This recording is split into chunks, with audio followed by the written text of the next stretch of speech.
Sa pinakadulong bahagi ng baryo San Isidro, kung saan ang hangin ay may halimuyak ng basang lupa at ang mga ibon ay tila may sariling awit tuwing dapit hapon, naroon ang munting kubo ni Aling Biday. Isa siyang balong babae na kilala sa buong baryo, hindi lamang dahil sa kanyang payapang ngiti, kundi dahil sa kanyang pambihirang halamanan. Sa likod ng kanyang kubo ay may taniman ng mga gulay na tila laging mas luntian kaysa sa iba. Mga talong na makikinis ang balat, mga kamatis na mapupula at matamis, at mga sitaw na mahahaba at masustansya.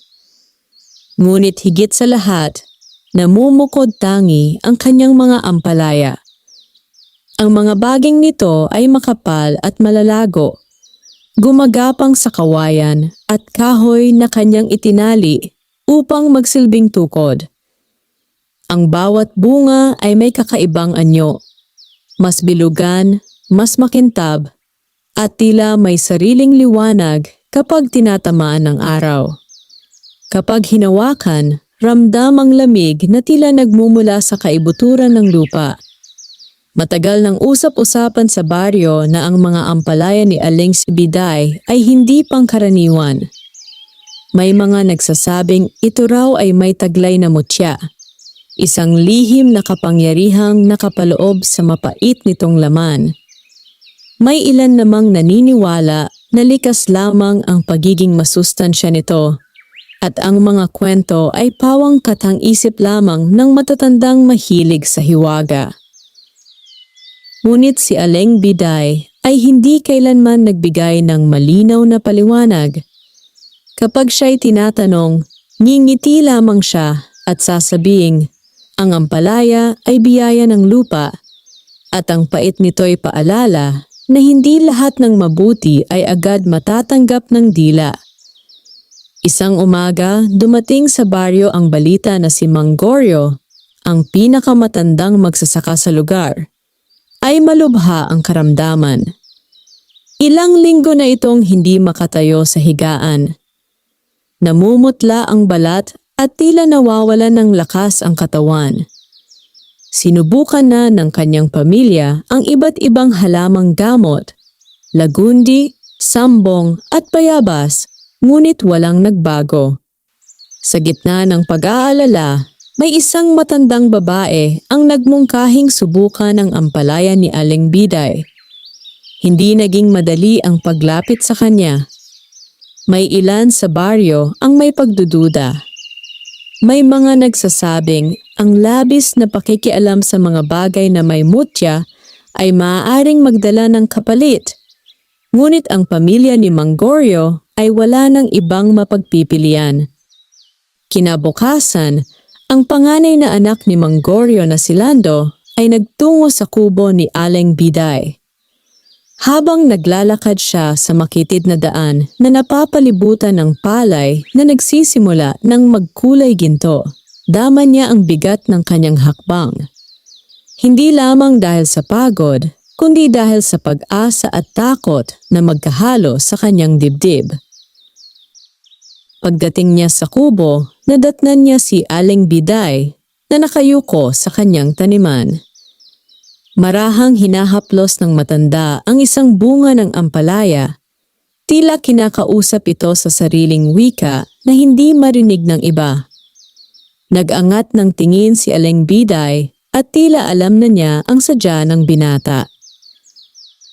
Hindi na kinailangan ni Lando pang magsalita ng mahaba.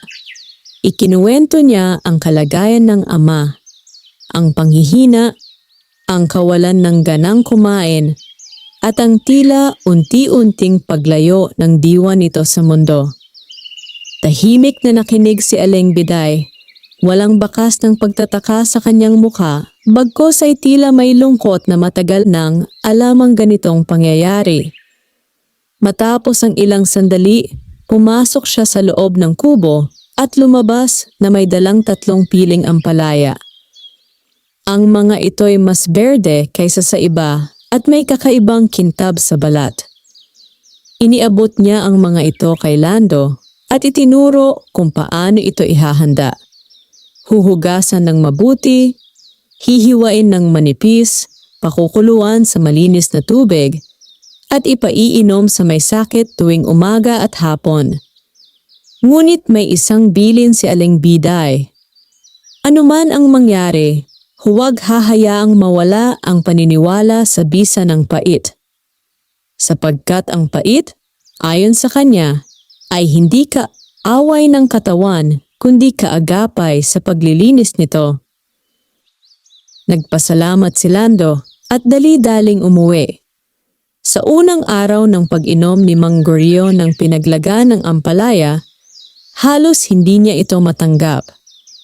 Ang pait ay sumilakbo sa kanyang dila at ang kanyang mukha'y napangiwi.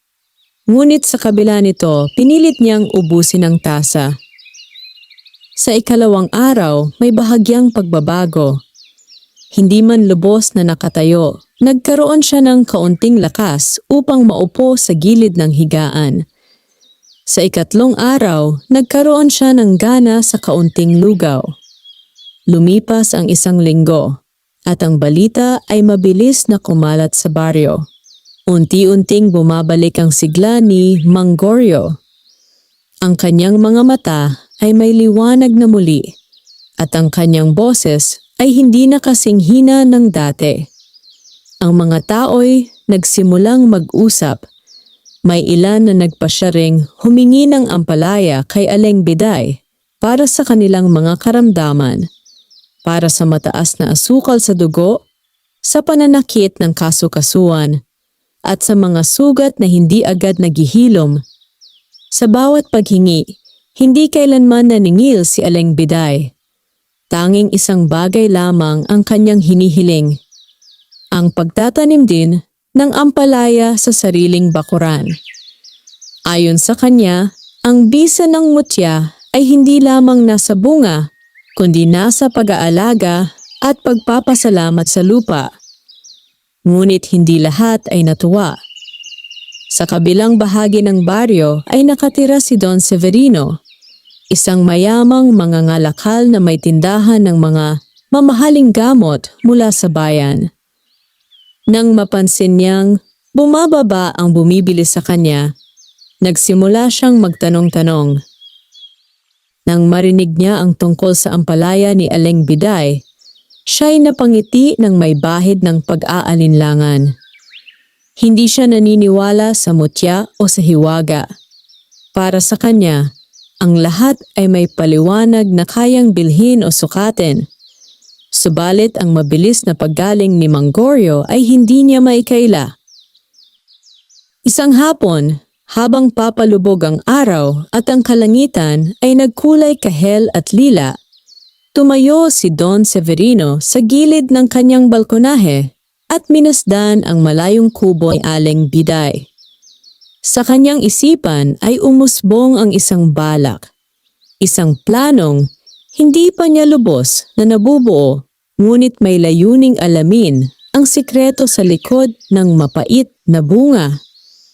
Samantala, sa kubo ni Aling Biday, tahimik niyang dinidiligan ang kanyang mga tanim. Ang hangin ay banayad at ang mga dahon ng ampalaya ay marahang sumasayaw. Tila may lihim na bulong ang bawat baging, isang paalala na ang tunay na lakas ng lupa ay hindi lamang nasusukat sa tamis o ginhawa, kundi sa tapang na tanggapin ang pait.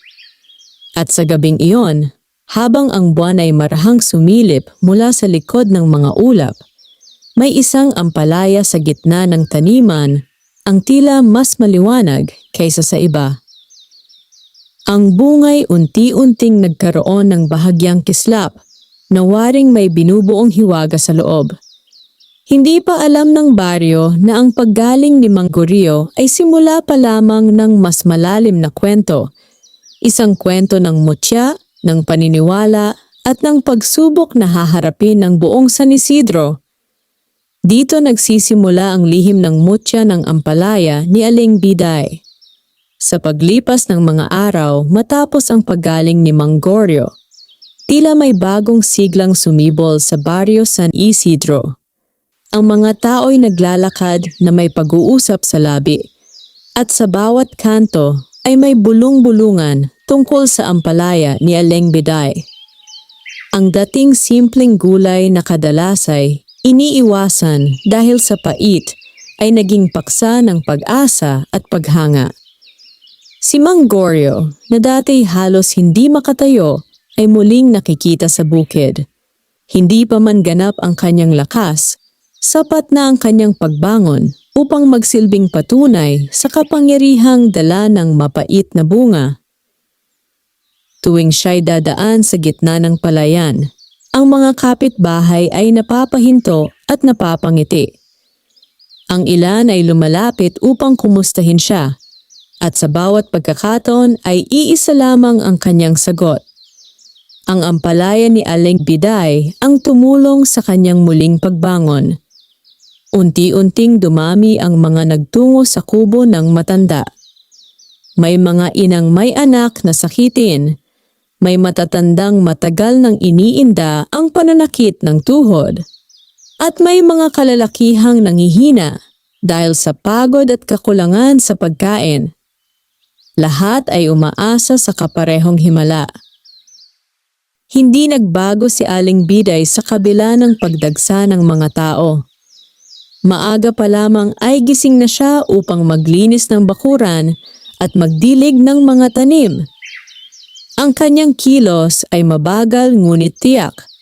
Tila bawat hakbang ay may kaakibat na pagninilay. Kapag may dumarating, tinatanggap niya ang mga ito ng may kababaang loob. Pinakikinggan niya ang kanilang mga kwento at saka lamang pumipili ng bunga mula sa kanyang taniman. May kakaibang paraan siya ng pagpili. Hindi basta ang pinakamalaki o pinakaberde ang kinukuha niya. Minsan ay ang tila payat at hindi gaanong makintab ang kanyang pinipili. Kapag tinatanong kung bakit, sinasabi lamang niyang ang bawat bunga ay may sariling oras at tungkulin. Habang lumalawak ang paniniwala ng mga taga-baryo, may mga pusong nananatiling nagdududa. Sa tindahan ni Don Severino, kapansin-pansin ang pagluwag ng kanyang mga estante. Ang dating dagsa ng bumibili ng mamahaling gamot ay nabawasan. Ang mga botelyang dati mabilis maubos ay nananatiling puno. Ang kanyang noo ay palaging nakakunot at ang kanyang mga mata ay tila may malalim na iniisip. Hindi niya kayang tanggapin na ang isang simpleng gulay ay makapagpapabago sa takbo ng kanyang kabuhayan.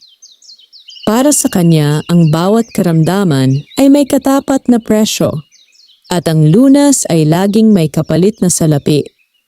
Isang umaga, ipinatawag niya ang kanyang katiwala na si Arturo.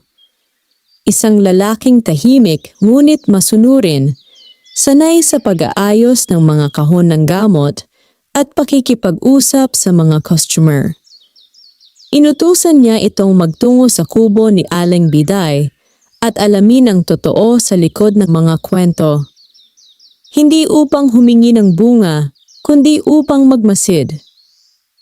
Nais niyang malaman kung may kakaibang pataba o lihim na sangkap ang ginagamit ng matanda. Marahil ayon sa kanyang isip, may hindi karaniwang paraan ng pagtatanim na maaaring maunawaan at kalaunan ay mapakinabangan. Habang si Arturo ay naglalakad patungo sa dulo ng baryo, dama niya ang bigat ng utos na kanyang dala. Hindi siya tutol sa kagustuhan ng kanyang amo, ngunit may bahagi sa kanyang sarili na naniniwala sa kabutihan ni Aling Biday. Ilang beses na rin siyang nakarinig ng pasasalamat mula sa mga taong gumaling. Pagdating niya sa kubo, nadatnan niya ang ilang taong naghihintay sa ilalim ng punong mangga. Tahimik ang paligid at ang hangin ay may dalang amoy ng lupa at dahon. Pinagmamasdan niya si Aling Biday habang ito'y maingat na pumipitas ng ampalaya. Napansin niyang bago ito pumili ng bunga, Sandali itong tumitigil at wari nagdarasal ng tahimik. Hindi ito mahaba, ngunit may paggalang sa kilos na tila hindi basta-basta. Nang siya'y lapitan ng matanda, hindi na niya naitanggi ang kanyang pakay. Sinabi niyang siya'y ipinadala upang alamin ang paraan ng pagtatanim. Ngumiti lamang si Aling Biday at inanyayahan siyang pumasok sa bakuran. Ipinakita niya ang simpleng lupa na kanyang hinuhukay at ang patabang mula sa nabubulok na dahon at dumi ng hayop. Walang kakaibang kagamitan, walang mamahaling sangkap. Ipinaliwanag niya na ang ampalaya ay tumutubo sa tamang pag-aaruga at sa malinis na hangarin.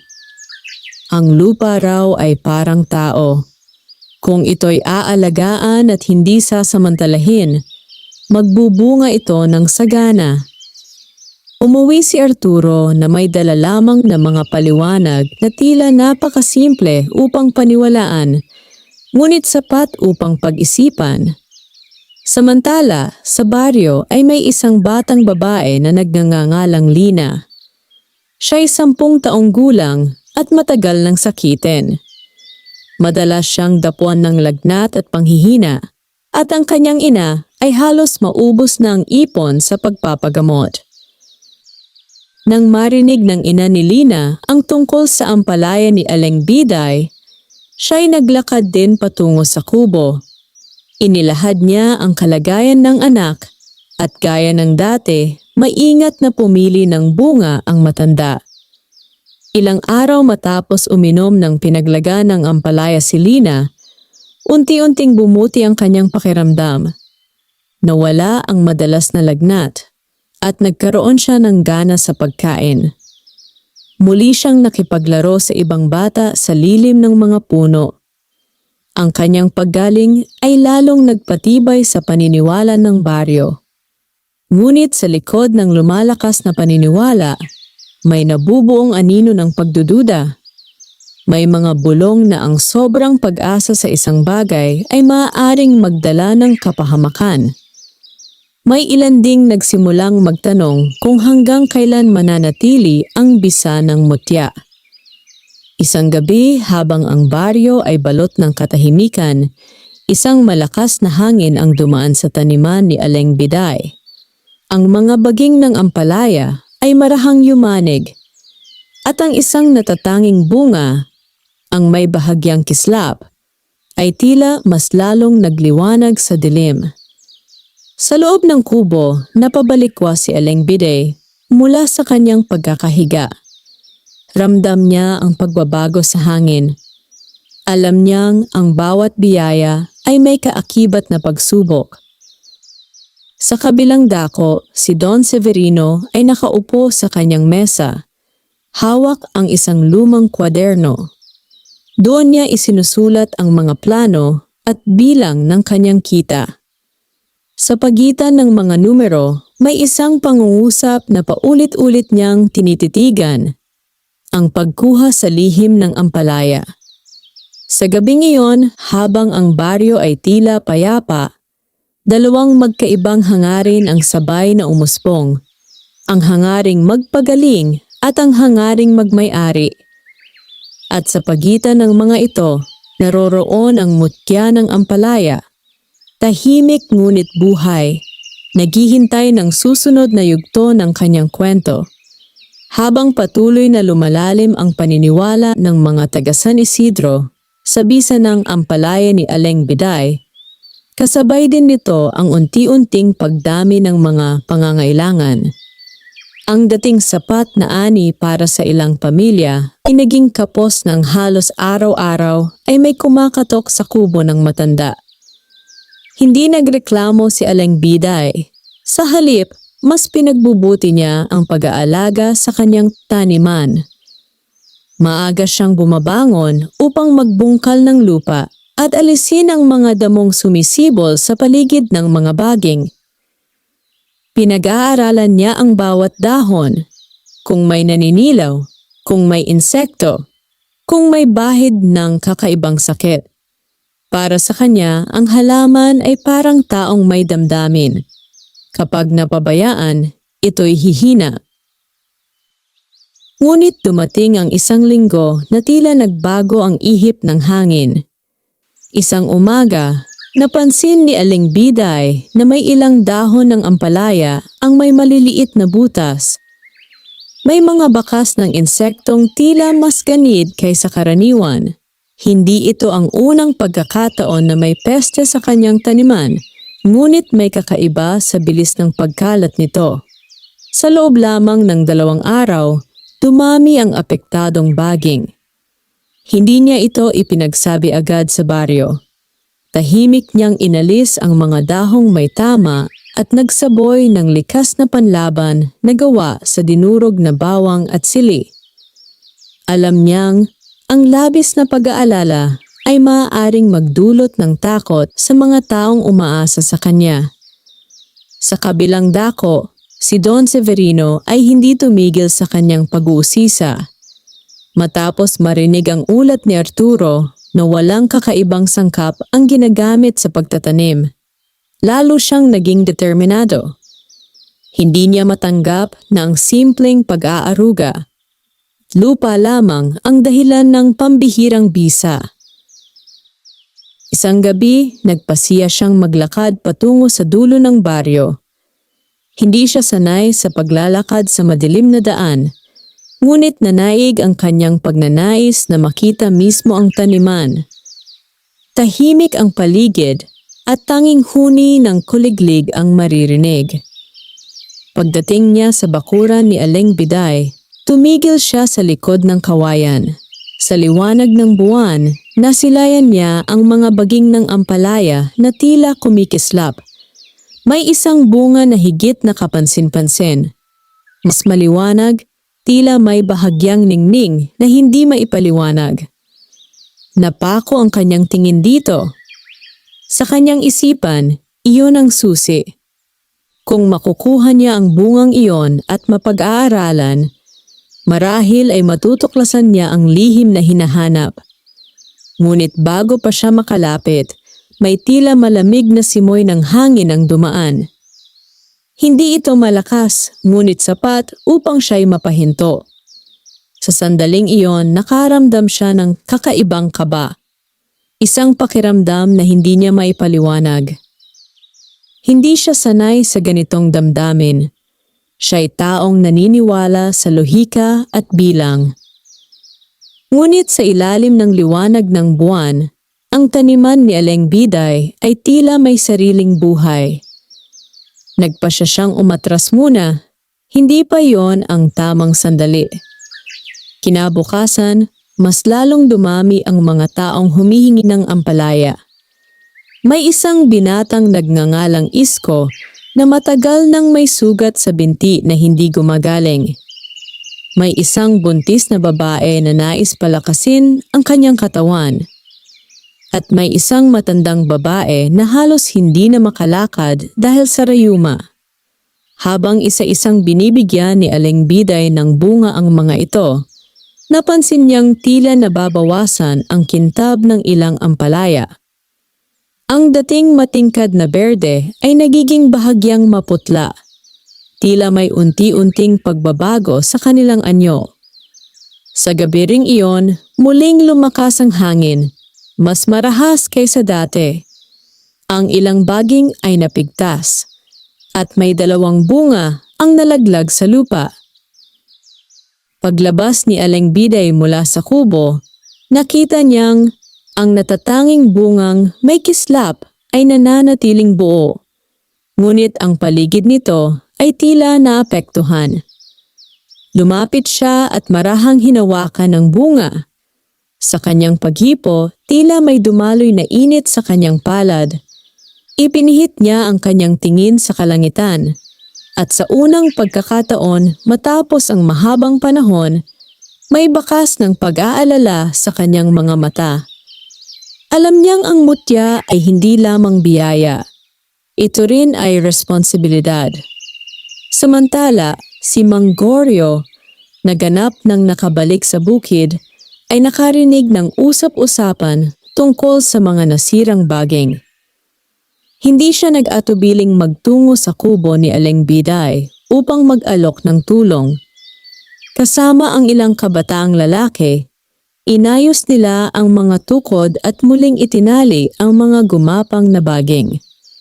Ang pagtutulungan ay nagbigay ng kakaibang sigla sa baryo. Tila ba ang pagprotekta sa taniman ay pagprotekta rin sa kanilang pag-asa. Ngunit sa kabila ng kanilang pagsisikap, may hindi nakikitang puwersang tila sumusubok sa tibay ng mutya. Sa sumunod na mga araw, may ilan sa mga uminom ng pinaglagaan ng ampalaya ang hindi agad nakaramdam ng pagbabago. Hindi sila lumala, ngunit hindi rin agad gumaling tulad ni Mang Goryo at ni Lina. Nagsimulang magtanong ang ilan kung nabawasan ba ang bisa ng bunga.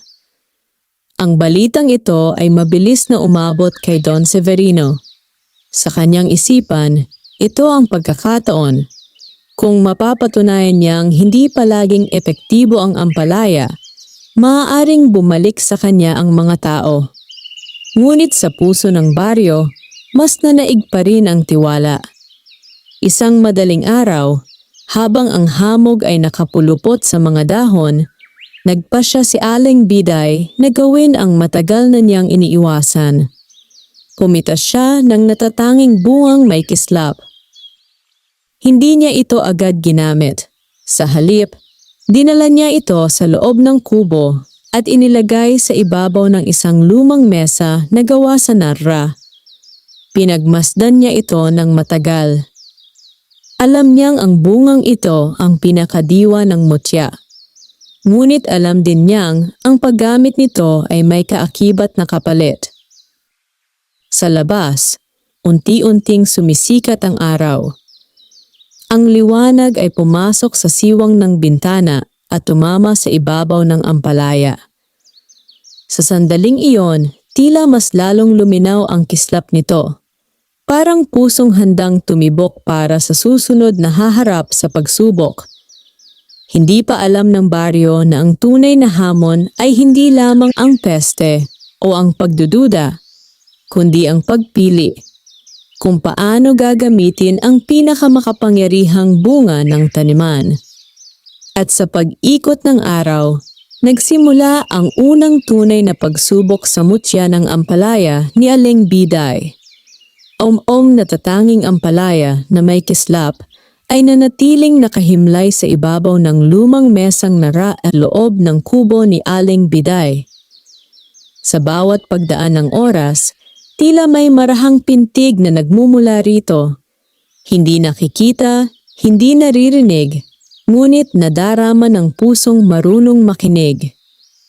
Sa labas, patuloy ang pagdaloy ng buhay sa San Isidro. Ang mga magsasakay bumabalik sa bukid, ang mga batay naglalaro sa ilalim ng araw at ang mga inang may dalang bayong ay dumaraan sa makitid na daan. Ngunit sa likod ng pangkaraniwang galaw na ito, may nakaambang pagbabago. Isang hapon, dumating sa baryo ang balitang ang batang si Tomas, anak ng Panday, ay biglang nilagnat ng mataas. Ang kanyang katawan ay nanghina at ang kanyang paghingay naging mabigat. Hindi tulad ng karaniwang sakit na dinaranas ng mga bata, ang kanyang kalagayan ay mabilis na lumala sa loob lamang ng isang araw.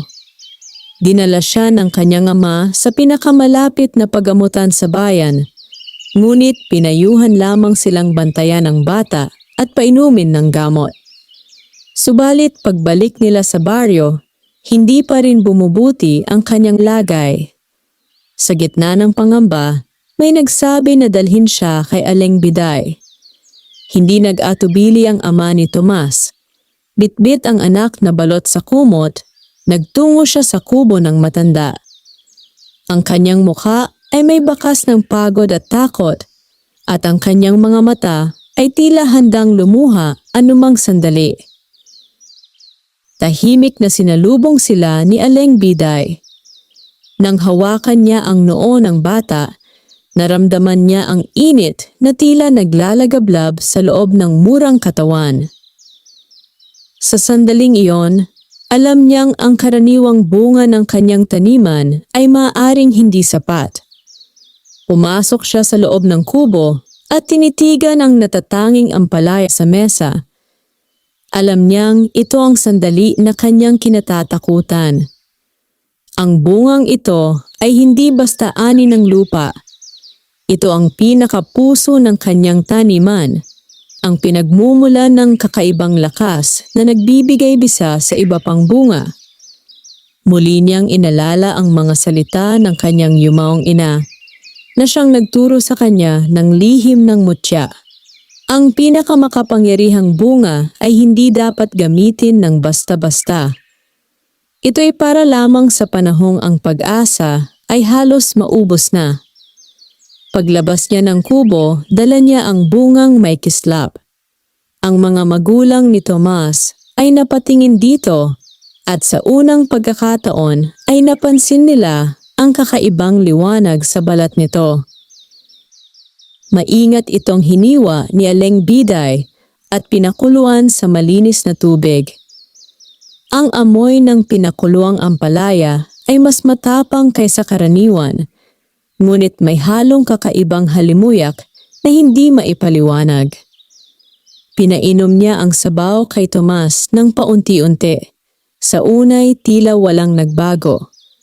Ang batay na natiling nakapikit at mahina ang paghinga. Ngunit matapos ang ilang oras, unti-unting bumaba ang kanyang lagnat. Ang kanyang paghinga ay naging mas maayos at ang kanyang nooy hindi na kasing init. Magdamag na nagbantay ang kanyang mga magulang sa tabi niya. Pagsapit ng umaga, iminulat ni Tomas ang kanyang mga mata. Bagamat mahina pa, may malinaw na pagbalik ng sigla sa kanyang titig. Ang balitang ito ay kumalat ng mas mabilis kaysa sa hangin. Ang mutya ng ampalaya ay hindi lamang nagpapagaling ng pangkaraniwang sakit. Kaya nitong sagipin ang buhay sa bingit ng panganib. Ngunit kasabay ng himalang ito ay ang tahimik na pagbabago sa taniman. Nang sumunod na araw, napansin ni Aling Biday na ang mga baging ay tila mas mabagal ang paglago. Ang mga bagong usbong ay hindi kasing luntian ng dati. At ang lugar kung saan pinitas ang natatanging bunga ay nanatiling walang kapalit na usbong. Tila may bahagi ng lakas ng lupa ang nabawasan. Dumating si Mang Goryo upang kumustahin ang matanda. Napansin niya ang kakaibang katahimikan sa bakuran. Wala ang dating masiglang anyo ng mga dahon. Ipinaliwanag ni Aling Biday na ang mutya ay may kapalit. Kapag ginamit ang pinakapuso ng taniman, kailangan ng panahon upang muling manumbalik ang lakas nito. Ang lupa ay kailangang makapagpahinga at ang mga tao ay kailangang matutong hindi umasa lamang sa himala. Samantala, si Don Severino ay nakarinig ng balita tungkol sa paggaling ni Tomas. Sa halip na manghina ang kanyang loob, lalo siyang nag-alab sa pagnanais na makuha ang lihim. Kung may isang bunga na may higit na kapangyarihan, iyon ang kanyang pakay. Isang gabi, nagpasya siyang kumilos. Kasama ang isang tauhang hindi taga-baryo, tahimik silang nagtungo sa bakuran ni Aling Biday. Ang layunin ay kumuha ng ilang baging at dalhin ito sa kanyang lupain upang doon itanim at pag-aralan. Ngunit pagdating nila, nabigla sila sa kanilang nakita. Ang mga baging ng ampalaya ay tila nakapulupot ng mas mahigpit sa kanilang mga tukod at ang mga dahon ay marahang gumagalaw kahit walang hangin. May kakaibang pakiramdam sa paligid. Hindi nakikita, ngunit sapat upang magdulot ng pag-aatubili, sis. Sa sandaling susubukan ng tauhan ni Don Severino na pumutol ng isang baging, bigla itong napaatras. Ang kanyang kamay ay tila napaso sa paghawak, bagamat walang apoy. Natigilan si Don Severino. Hindi niya maipaliwanag ang nangyari. Hindi siya naniniwala sa hiwaga, ngunit ang kanyang nasaksihan ay lampas karaniwang paliwanag. Nagpa siya silang umalis. Kinabukasan, hindi alam ni Aling Biday ang tangkang pagnanakaw, ngunit ramdam niya ang bahagyang panghihina ng lupa. Lumuhod siya sa gitna ng taniman at marahang hinaplos ang mga baging. Ipinaalala niya sa sarili na ang mutya ay hindi pag-aari ng sinuman. Ito'y biyaya na kailangang ingatan, hindi angkinin. Sa baryo, mas lalong lumalim ang paniniwala ng mga tao. Ngunit kasabay nito, nagsimula ring umusbong ang tanong. Hanggang kailan mananatili ang lakas ng mutya kung patuloy itong gagamitin? Sa puso ni Aling Biday, alam niyang ang tunay na pagsubok ay hindi lamang sa paggaling ng may sakit, kundi sa pagtitimbang kung kailan dapat gamitin ang kapangyarihan at kailan dapat maghintay. Ang sakripisyo ng natatanging bunga ay nagligtas ng isang buhay. Ngunit nagbukas din ito ng bagong yugto. Isang yugto kung saan ang mutya ay kailangang patunayan hindi lamang ang bisa, kundi ang kakayahang magtiis at muling sumibol. At sa ilalim ng araw na muling sumikat sa San Isidro, ang taniman ng ampalaya ay tahimik na naghahanda para sa mas malalim pang pagsubok. Matapos ang paggaling ni Tomas, naging mas malinaw sa buong San Isidro na ang mutya ng ampalaya ay hindi pangkaraniwang biyaya, ngunit kasabay ng paghanga at pasasalamat ay ang pagdami ng umaasa rito. Ang bawat bahagyang kirot sa katawan, bawat pag-ubo, bawat panghihina ay agad na iniuugnay sa pagnanais na makahingi ng bunga mula kay Aling Biday.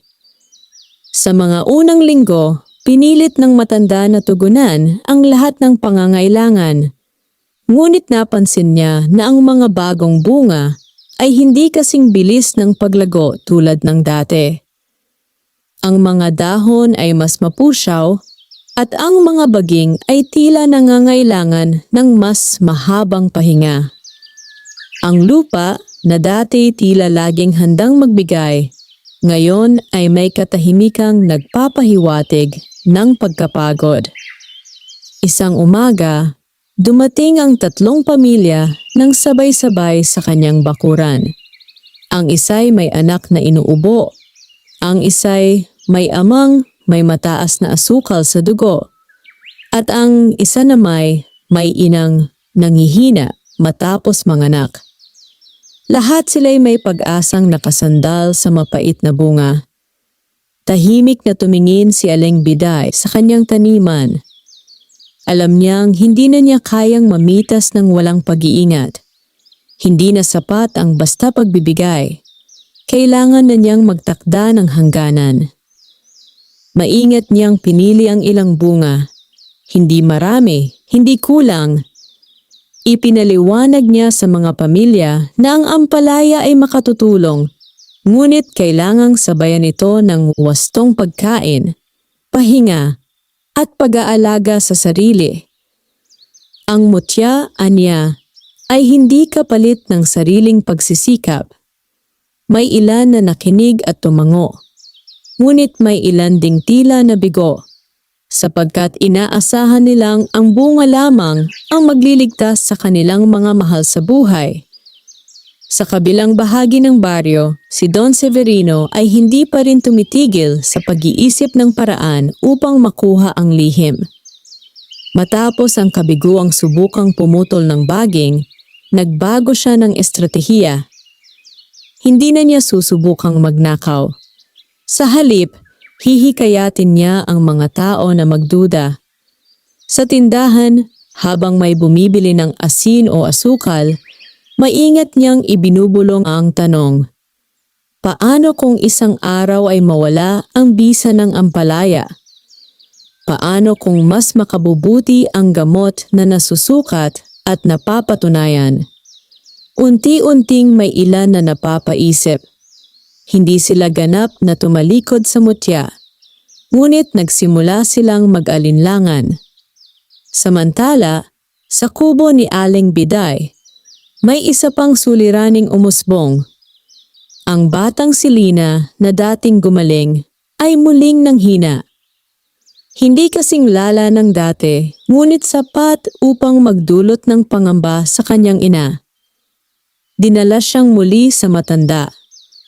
Sa pagkakataong ito, walang natatanging bungang may kislap na maibibigay si Aling Biday.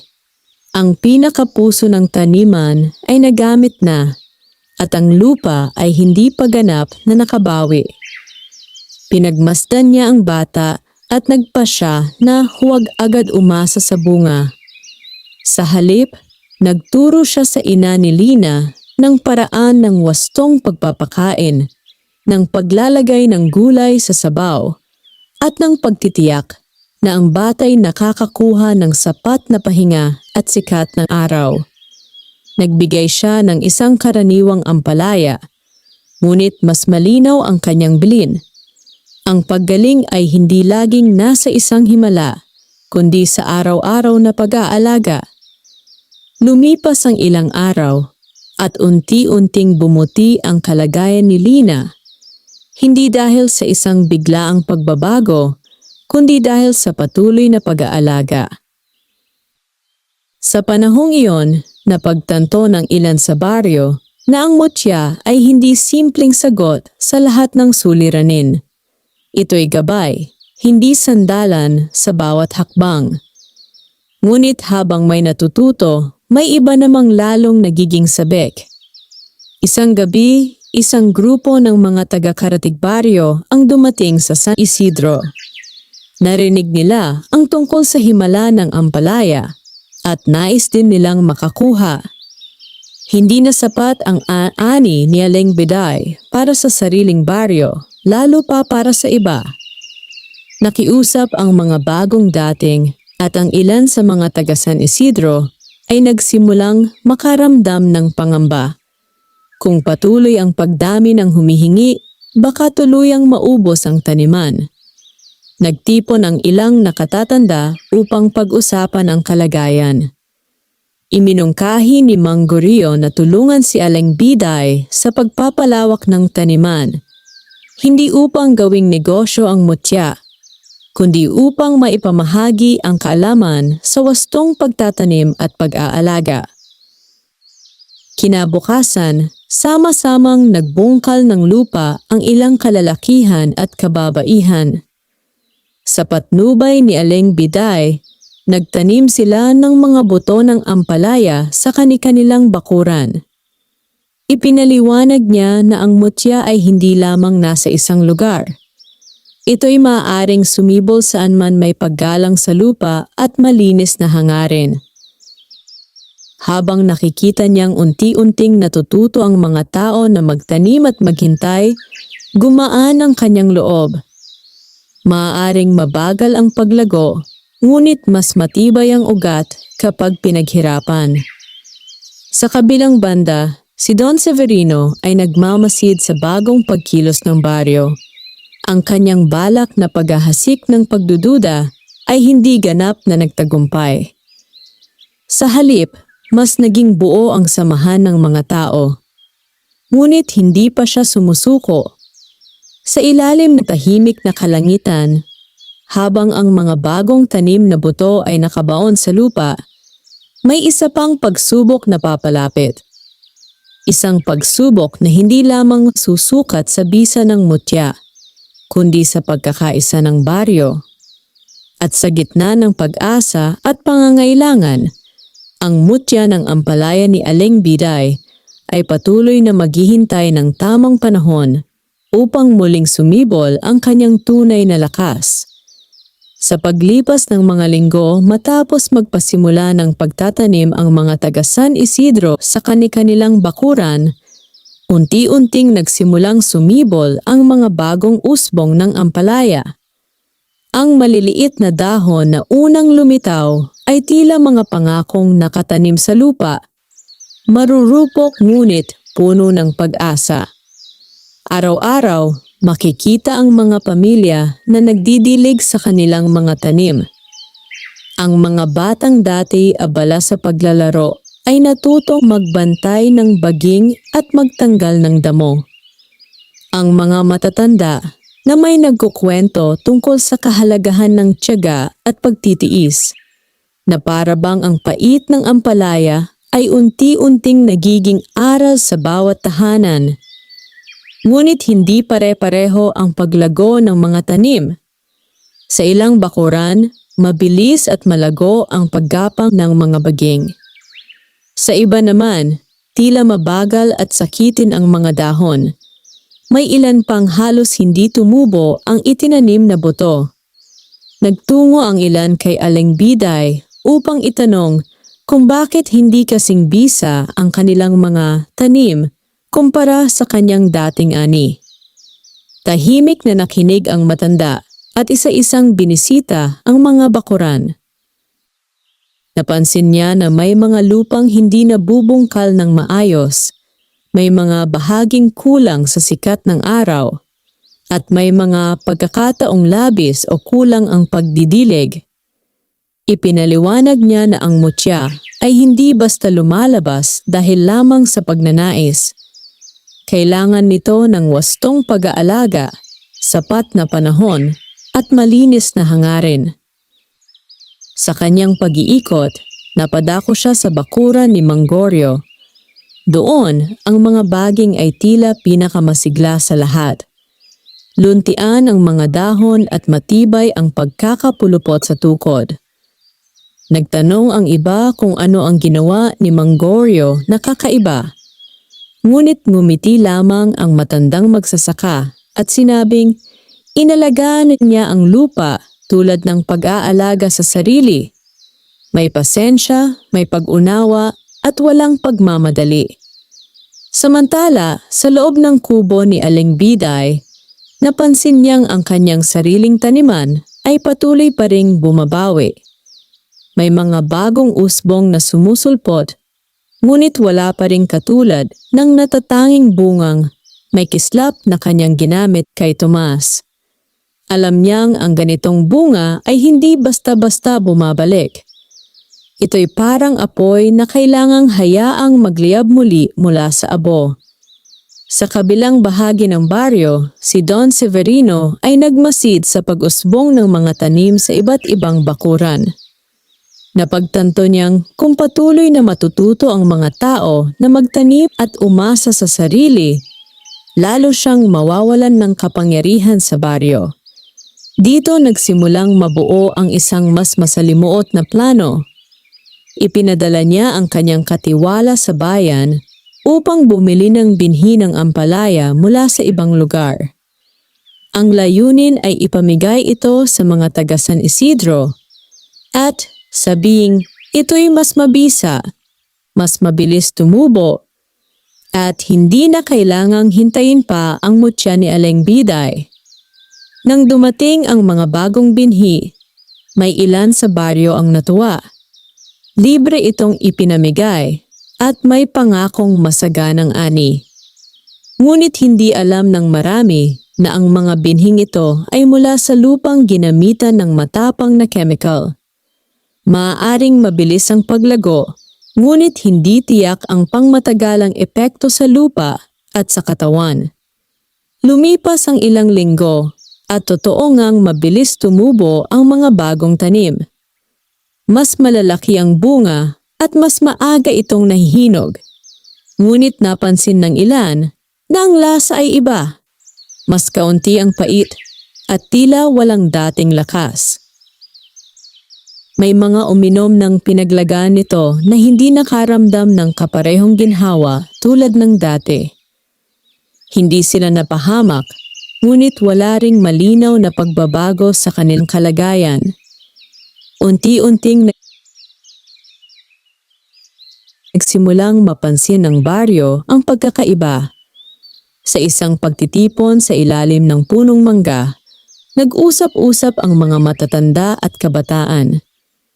Tinalakay nila ang mga karanasan sa bagong binhi at ang kakulangan nito sa inaasahang bisa. Doon napagtanto ng marami na ang mutya ay hindi lamang nasa laki o bilis ng paglago. Ito'y nasa paraan ng pagtatanim, sa paggalang sa lupa, at sa pagtanggap sa pait bilang bahagi ng paggaling. Habang nagaganap ang pag-uusap na ito, tahimik na nakaupo si Aling Biday sa gilid. Hindi siya nagsalita ng marami. Hindi niya ipinagmalaki ang pagkakaiba ng kanyang tanim. Sa halip, hinayaan niyang ang karanasan mismo ang magturo sa baryo.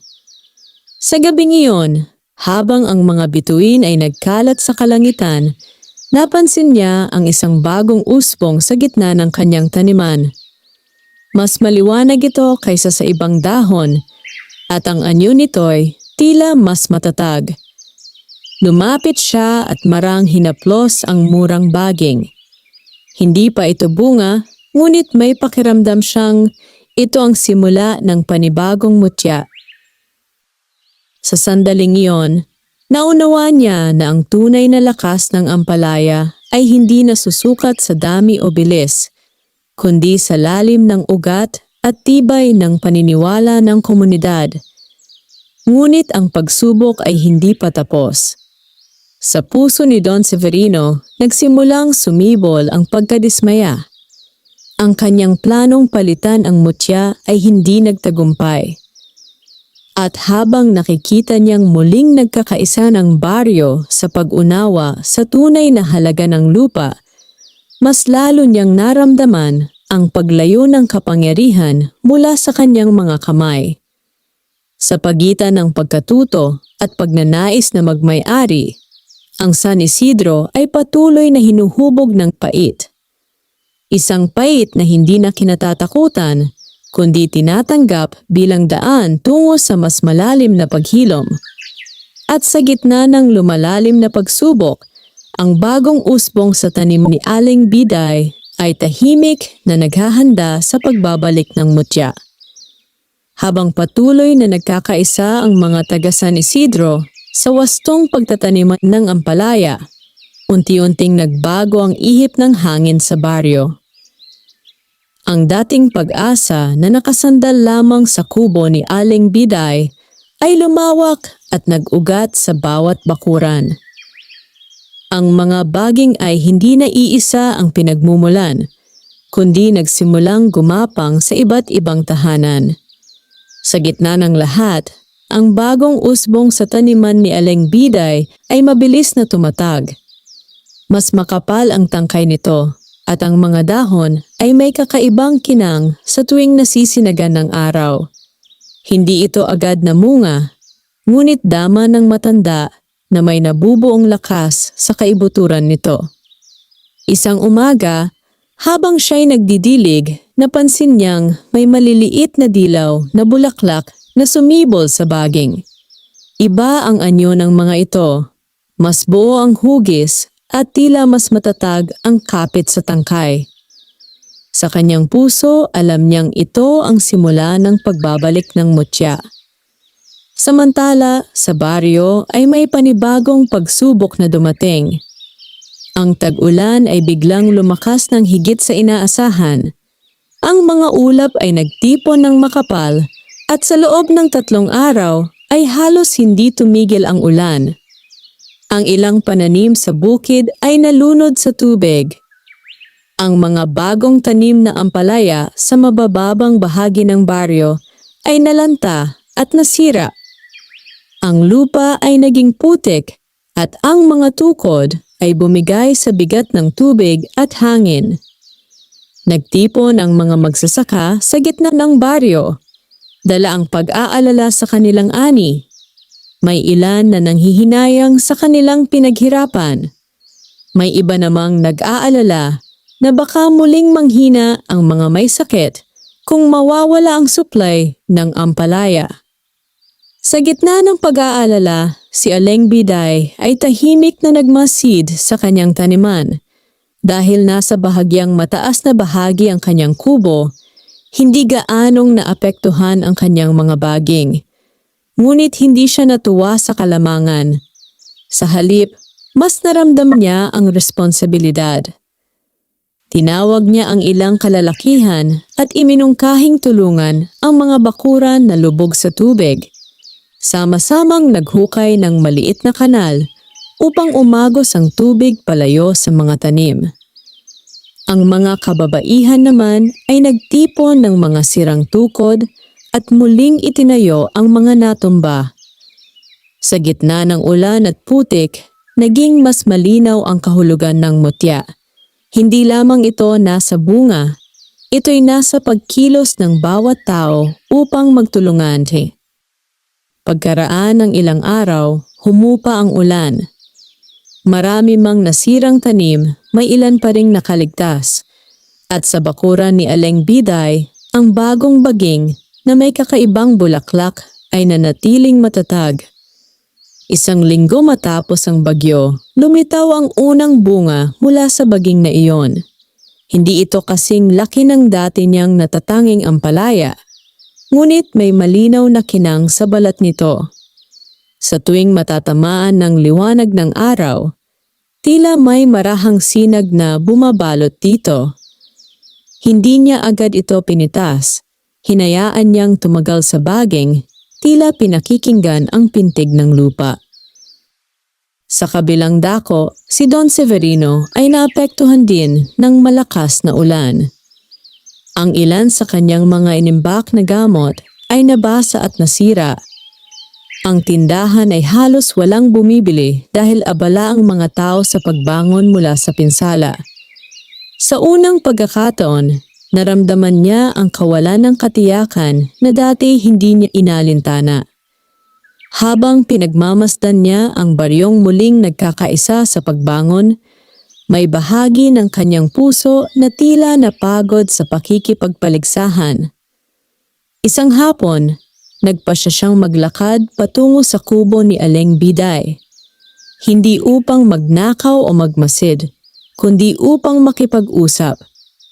Pagdating niya, nadatnan niya ang matanda na nakaupo sa lilim ng kanyang taniman. Pinagmamasdan ang nag-iisang bungang may kinang. Tahimik silang nagkatinginan. Walang galit sa mukha ni Aling Biday at walang pagmamataas. Inamin ni Don Severino na sinubukan niyang palitan ang mutya, ngunit nabigo siya. Inamin din niyang hindi niya lubos na naunawaan kung bakit patuloy na bumabalik ang tiwala ng baryo sa matanda. Maingat na ipinaliwanag ni Aling Biday na ang mutya ay hindi lihim na maaaring angkinin.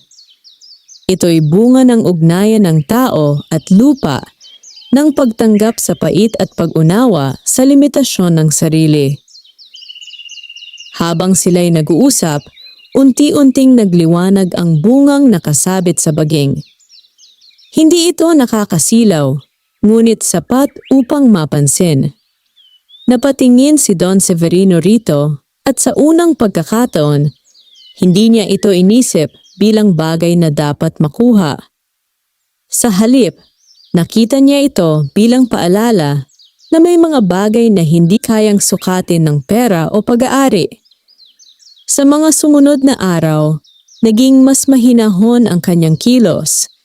Hindi man siya tuluyang nagbago, nabawasan ang kanyang pagnanais na agawin ang lihim.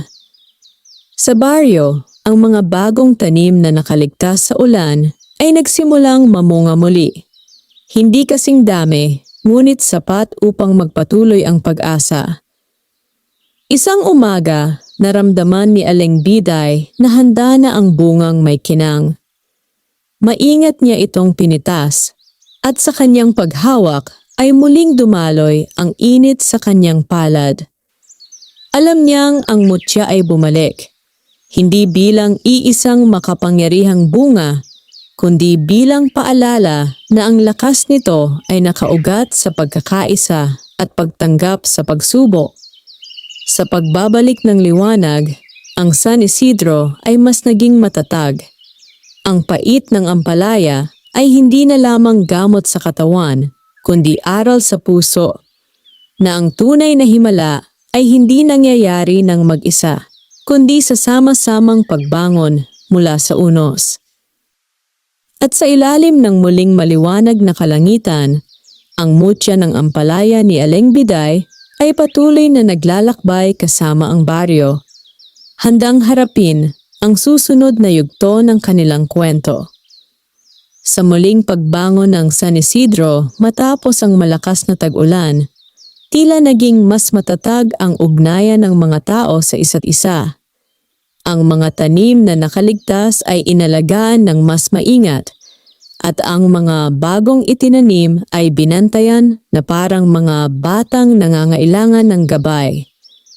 Sa bakuran ni Aling Biday, ang bungang may kinang na kanyang pinitas ay hindi niya agad ginamit. Sa halip, itinabi niya ito sa loob ng kubo, sa parehong mesang pinaglagyan niya noon ng unang mutya. Ramdam niyang ang bunga ay hindi pa dapat paglaanan ng anumang paggagamitan. May kung anong naghihintay. Samantala, sa baryo ay may kakaibang pangyayari na nagsimulang mapansin ng ilan.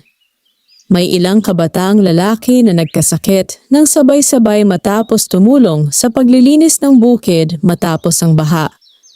Hindi naman malubha ang kanilang kalagayan, ngunit pare-pareho ang sintomas: pananakit ng tiyan, pagkahilo at panghihina. Sa unang araw, inakala ng mga magulang na ito'y simpleng pagod lamang. Ngunit nang umabot ng 3 araw at hindi pa rin ganap na bumubuti ang lagay ng mga kabataan, nagsimulang kumalat ang pangamba. May ilan na nagmungkahi na baka may naiwang maruming tubig sa bukid. May iba namang nagsabing baka may sakit na dala ng baha. Nagtungo ang ilan kay Aling Biday upang humingi ng payo. Tahimik siyang nakinig sa mga kwento. Sa kanyang isipan, alam niyang hindi lahat ng karamdaman ay agad dapat tugunan ng mutya. May mga sakit na nangangailangan ng ibang pag-unawa at pag-iingat. Ipinaalala niya sa mga magulang na pakuluan ng tubig bago inumin, linisin ang mga pinagkunan ng tubig, at siguraduhing hindi na nakalubog sa baha ang mga lugar na tinutulugan ng mga bata. Nagbigay siya ng ilang bunga ng karaniwang ampalaya upang makatulong sa paglilinis ng katawan, ngunit malinaw niyang sinabi na hindi ito sapat kung hindi babaguhin ang ilang nakasanayan. Sa gitna ng pag-aalaga sa mga may sakit, napansin ni Aling Biday ang kakaibang pagbabago sa hangin tuwing dapit hapon. May bahagyang lamig na tila may dalang alaala ng nakaraan. Hindi ito masama, ngunit may pahiwatig ng babala. Sa kabilang panig ng baryo, si Don Severino ay nakarinig ng balita tungkol sa sabay-sabay na pagkakasakit ng mga kabataan. Sa kanyang isip, ito na marahil ang pagkakataon upang patunayan na hindi sapat ang pag-asa sa halamang gamot lamang. Ngunit sa halip na maghasik ng pagdududa, nagpasya siyang gumawa ng ibang hakbang. Nagpadala siya ng mensahe sa bayan upang humingi ng tulong mula sa isang manggagamot na may kaalaman sa mga sakit na dulot ng maruming tubig. Pagdating ng manggagamot, tinuruan niya ang baryo ng wastong paglilinis ng balon at pag-iimbak ng malinis na tubig. Hindi niya tinanggihan ang paggamit ng halamang gamot, ngunit ipinaliwanag niyang may mga pagkakataong kailangang pagsamahin ang iba't ibang paraan upang ganap na gumaling. Ang pagtutulungang ito, ang payo ni Aling Biday at ang kaalaman mula sa bayan ay nagbunga ng mas mabilis na paggaling ng mga kabataan. Sa mga sumunod na araw, unti-unting bumuti ang kanilang kalagayan. Nawala ang pananakit ng tiyan at bumalik ang kanilang lakas. Ngunit sa gitna ng mga pangyayaring ito, may isang batang lalaki na hindi agad gumaling. Si Mateo, ang bunsong anak ng karpintero, ay patuloy na nanghihina kahit sinusunod ang mga payo. Dinala siya ng kanyang mga magulang kay Aling Biday sa isang tahimik na gabi. Sa loob ng kubo, inilabas ng matanda ang bungang may kinang na matagal niyang itinabi. Pinagmasdan niya ito ng matagal. Ramdam niyang ang paggamit nito ay hindi lamang para sa paggaling ng katawan, kundi para sa mas malalim na dahilan. Maingat niyang inihanda ang bunga at pinakuluan ang laman nito. Ang sabaw ay mas malinaw kaysa karaniwan at may kakaibang bango. Pinainom niya si Mateo ng kaunting bahagi nito. Hindi agad nagbago ang kalagayan ng bata, ngunit sa sumunod na umaga, bahagyang lumiwanag ang kanyang mukha. Sa ikalawang araw, nagkaroon siya ng gana sa pagkain. Sa ikatlong araw, nakaupo na siya sa labas ng kanilang bahay. Pinagmamasdan ang mga baging ng ampalaya sa kanilang bakuran. Ang paggaling ni Mateo ay hindi kasing bigla ng naunang himala, ngunit mas tahimik at mas malalim. Napansin ni Aling Biday na matapos gamitin ang bungang may kinang, ang kanyang taniman ay hindi nang hina tulad ng dati.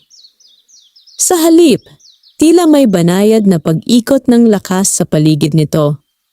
Parang ang mutya ay hindi na nakatali sa iisang bunga, kundi nakakalat na sa mismong lupa at sa puso ng mga taong natutong magtanim. Sa baryo, nagsimulang maunawan ng marami na ang tunay na lakas ng mutya ay hindi hiwalay sa kanilang pagkilos. Ang pag-inom ng ampalaya ay kaakibat ng paglilinis ng paligid, ng pag-iingat sa kalusugan, at ng pakikipagtulungan. Sa puso ni Don Severino, may tahimik na pagbabagong nagaganap. Nakita niya kung paanong ang pagsasama ng iba't ibang kaalaman, ang sa lupa at ang sa siyensya, ay nagdulot ng mas matibay na paggaling. Sa ilalim ng gabi, habang ang mga bituin ay tila mas malinaw kaysa dati, napagtanto ni Aling Biday na ang aninong dati nagbabantang bumalot sa baryo ay hindi pala kaaway.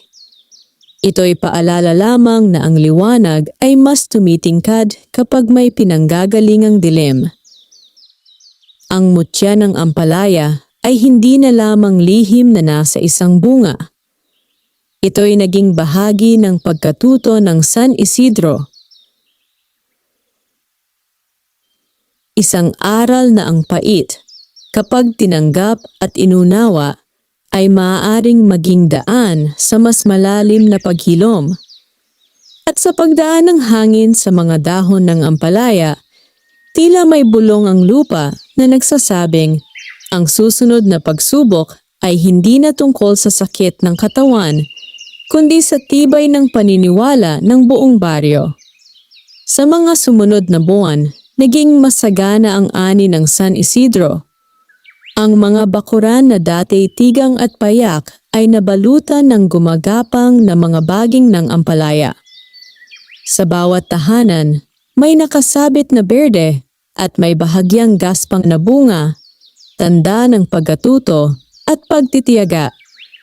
Hindi na kailangang pumila araw-araw sa kubo ni Aling Biday.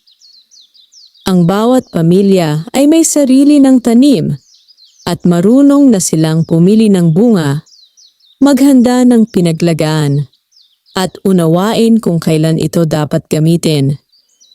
Ang mutya ay tila kumalat, hindi bilang mahiwagang kapangyarihan, kundi bilang kaalamang pinagyaman ng sama-samang karanasan. Ngunit sa gitna ng kasaganahang ito, may bagong anyo ng pagsubok na dahan-dahang umusbong. May ilang taga-baryo na nagsimulang magbenta ng kanilang ani sa karatigbayan. Dahil kumalat ang balita tungkol sa bisa ng ampalaya ng San Isidro, may mga bumibili ng mas mahal kaysa karaniwan. Ang dating gulay na hindi pinapansin ay naging hinahanap-hanap. Sa una, natuwa ang baryo. Dagdag kita ito sa mga pamilya. Ngunit di naglaon, may ilan na nagtuon na lamang ng pansin sa pagbebenta at nakalimutang maglaan para sa sariling pangangailangan. May mga bakuran na halos walang natitirang bunga para sa tahanan dahil inuuna ang kita. Napansin ito ni Aling Biday habang siya'y naglalakad sa baryo isang hapon. May isang ina na nagreklamo na wala silang maihandang ampalaya para sa asawang may karamdaman sapagkat naibenta na ang lahat sa pamilihan. Hindi siya nagsalita agad. Sa halip, inimbitahan niya ang mga nakatatanda at ilang kabataan sa isang pagpupulong sa ilalim ng punong mangga. Doon, tahimik niyang ipinaalala na ang mutya ay hindi kailanman itinanim upang maging daan sa labis na paghahangad. Ang bunga ng lupa ay maaaring magbigay ng kabuhayan, ngunit kapag inuna ang kita kaysa sa kalusugan at pagkakaisa, unti-unting mawawala ang tunay na diwa nito. May ilan na natahimik sapagkat totoo ang kanyang sinabi. Ngunit may ilan ding nanindigan na kailangan nilang kumita upang mapag-aral ang kanilang mga anak o maipagawa ang sirang bubong. Sa gitna ng usapan, nagsalita si Mang Goryo. Iminungkahi niya ang paglalaan ng bahagi ng ani para sa sariling gamit at para sa mga nangangailangan, at saka lamang ibenta ang natitira. Hindi kailangang itigil ang pagbebenta, ngunit dapat itong gawin ng may balanse. Unti-unting sumang-ayon ang marami. Samantala, si Don Severino ay nakamasid sa pagbabagong ito. Nakita niyang ang baryo ay natutong kumita mula sa kanilang ani, at sa halip na tutulan, nagpasya siyang makipag-ugnayan. Lumapit siya kay Aling Biday at iminungkahi ang pagbuo ng isang maliit na samahan, isang kooperatiba na magtitiyak na ang ani ay maipapamahagi ng maayos, may sapat para sa baryo at may sobra para sa pagbebenta. Hindi na niya nais maagaw ang lihim, nais niyang maging bahagi ng maayos na daloy. Hindi agad pumayag si Aling Biday. Pinag-isipan niya ito ng mabuti. Alam niyang ang anumang organisasyon ay maaaring magdulot ng kaayusan o kaguluhan depende sa layunin. Sa huli, pumayag siya sa isang kondisyon. Ang anumang kikitain mula sa pagbebenta ay dapat may bahagi para sa pagpapabuti ng baryo, para sa paglilinis ng balon, pagtatanim ng iba pang gulay, pagtulong sa mga kapose. Tinanggap ni Don Severino ang kondisyong ito. Habang nabubuo ang samahan, tila mas naging maayos ang daloy ng ani. May talaan ng kung ilang bunga ang ilalaan sa bawat tahanan at may schedule ng pagbebenta sa bayan. Hindi ito perpekto, ngunit may malinaw na hangganan. Sa gitna ng kaayusang ito, napansin ni Aling Biday ang isang kakaibang pangyayari sa kanyang taniman. May ilang bunga na hindi niya itinanim ang binhi. Tila kusang sumibol mula sa mga nahulog na buto. Ang mga bungang ito ay hindi kasing kinang ng naunang mutya, ngunit may sariling tibay at sigla. Para sa kanya, ito'y tanda na ang lakas ng lupa ay hindi na nakasentro sa iisang halaman o tao. Isang gabi, habang naglalakad siya sa bakuran, naramdaman niya ang tahimik na kapayapaan. Ang hangin ay hindi na nagdadala ng babala, kundi ng kumpiyansa. Ang mga dahon ay marahang gumagalaw, at ang mga bunga ay tila nakasabit na parang mga ilaw sa dilim. Sa baryo, ang mga batang minsang nagkasakit ay malusog na muli. Ang mga magsasaka ay mas maingat sa kanilang lupa, at ang dating paghahati sa pagitan ng pagdududa at paniniwala ay napalitan ng mas malalim na pag-unawa. Ngunit sa puso ni Aling Biday, alam niyang ang tunay na pagsubok ay hindi natatapos sa kasaganaan. Ang pait ay laging naroroon, Paalala na ang anumang biyaya ay maaaring maging sanhi ng pagkakahati kung hindi iingatan. Habang pinagmamasdan niya ang mga bituin sa kalangitan, napagtanto niyang ang mutya ay hindi lamang tungkol sa pagpapagaling ng sakit. Ito'y tungkol sa paghubog ng puso, kung paano haharapin ang tagumpay ng may kababaang loob at ang kasaganaan ng may pag-iingat. At sa paglipas ng gabi, ang San Isidro ay natulog na may mas matibay na pundasyon, handa para sa huling yugto ng kwento ng mutya ng ampalaya ni Aling Biday. Dumating ang isang umaga sa San Isidro na tila mas maliwanag kaysa dati. Ang hangin ay sariwa, ang kalangitan ay malinaw, at ang mga baging ng ampalaya sa bawat bakuran ay sagana sa bunga. Sa pagdaan ng mga buwan, ang baryo ay hindi lamang natutong magtanim, natuto itong magbantay, magbahagi, alak ay magtimbang.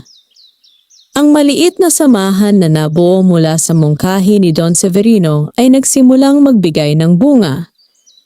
May talano ng ani, may takdang bahagi para sa bawat pamilya, at may nakalaan para sa pagbebenta sa bayan. Ang kikitain ay ginamit sa paglilinis ng mga balon, pag-aayos ng daan, at pagbili ng mga kagamitan para sa paaralan. Hindi na lamang ampalaya ang itinanim ng mga tao. Sumunod ang talong, pechay, kamatis, at iba pang gulay. Ang baryo ay naging masigla at mas may sariling kakayahan. Ngunit sa gitna ng kasaganaan, may isang huling pagsubok na tahimik na sumulpot. Isang matandang babae mula sa karatig baryo ang dumating. Dala ang kanyang apo na matagal nang may sakit sa dugo. Marami na silang napuntahang lugar at nagastos na ang kanilang ipon. Narinig nila ang tungkol sa mutya ng ampalaya at dumayo sila sa San Isidro na may pag-asang baka ito na ang kanilang huling sandigan. Nang makita ni Aling Biday ang bata, ramdam niya ang bigat ng kalagayan.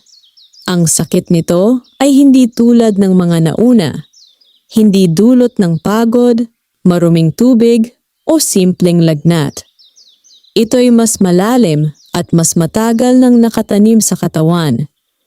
Alam niyang hindi niya maaaring ipangako ang himala.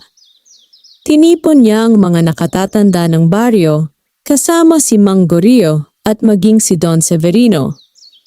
Ipinaliwanag niya ang kalagayan ng bata at ang kanyang pangamba na baka hindi sapat ang ampalaya lamang. Sa pagkakataong iyon, nagpasya ang baryo na pagsamahin ang kanilang lakas. Ang bahagi ng kita ng samahan ay inilaan upang madala ang bata sa mas malaking pagamutan sa lungsod. Si Don Severino mismo ang nag-ayos ng pakikipag-ugnayan sa doktor na kanyang kakilala. Bago umalis ang mag-ina, nagbigay si Aling Biday ng ilang bunga ng ampalaya at itinuro kung paano ito ihahanda upang makatulong sa pagpapalakas ng katawan ng bata habang ginagamot. Walang pangakong ibinigay, walang katiyakan ng ganap na paggaling. Ngunit may malinaw na pag-asa, hindi lamang mula sa mutya, kundi mula sa pagkakaisa. Lumipas ang ilang linggo. Sa baryo, nagpatuloy ang pagtatanim at pag-aani. Ang mga bata ay natutong kumain ng ampalaya nang hindi na umiismid. Ang mga matatanda ay mas naging maingat sa kanilang kalusugan.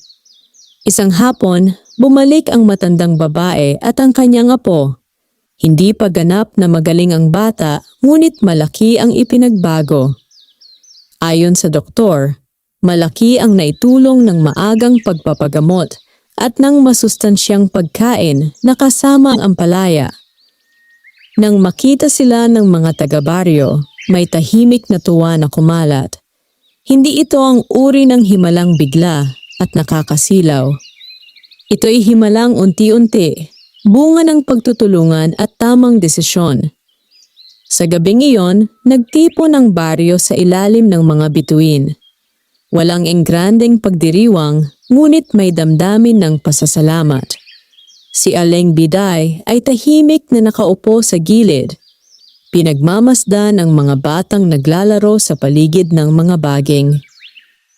Lumapit sa kanya si Don Severino at inamin na noon ay nais niyang ariin ang lihim ng mutya.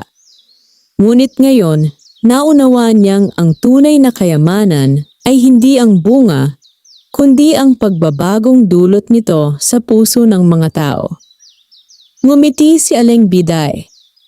Ipinaliwanag niya na ang mutya ay hindi kailanman nakakulong sa isang bunga o sa isang taniman. Ito'y sumisibol sa bawat pusong handang tumanggap ng pait at matuto mula rito. Ang ampalaya ay paalala lamang na ang paggaling, maging ng katawan o ng komunidad, ay nangangailangan ng pagtitiis, disiplina at malasakit. Sa paglipas ng mga taon, ang San Isidro ay naging kilala hindi lamang sa ampalaya, kundi sa pagkakaisa. Ang mga anak ng baryo ay lumaking may kaalaman sa lupa at may paggalang sa kalusugan. Ang mga karamdaman ay hindi na agad kinatatakutan sapagkat alam nilang may paraan sa halamang gamot, sa wastong pag-aalaga, at sa tulong ng isa't isa. Si Aling Biday ay patuloy na nag-alaga ng kanyang taniman hanggang sa siya'y tumanda. Hindi na niya hinintay ang panibagong bungang may kislap sapagkat nakita niyang ang liwanag na yon ay nasa mga mata ng bawat taong natutong magtanim at magbahagi. Sa huling dapit hapon na siya'y nagdilig ng kanyang mga baging, ang araw ay nagkulay ginto sa ibabaw ng mga dahon. Ang mga bunga ay nakasabit na tila mga alaala ng lahat ng pagsubok at pagbangon. Ang mutya ng ampalaya ni Aling Biday ay hindi na isang lihim na hinahanap. Ito'y naging ar ng baryo, Bits Oziay, na ang pait kapag tinanggap at ginamit ng may kabutihan ay nagiging daan sa tunay na kagalingan. At sa tahimik na pag-ikot ng mundo, nanatiling buhay ang mutya, hindi sa mahiwagang kislap, kundi sa pusong marunong magmahal sa lupa at sa kapwa. Wakas.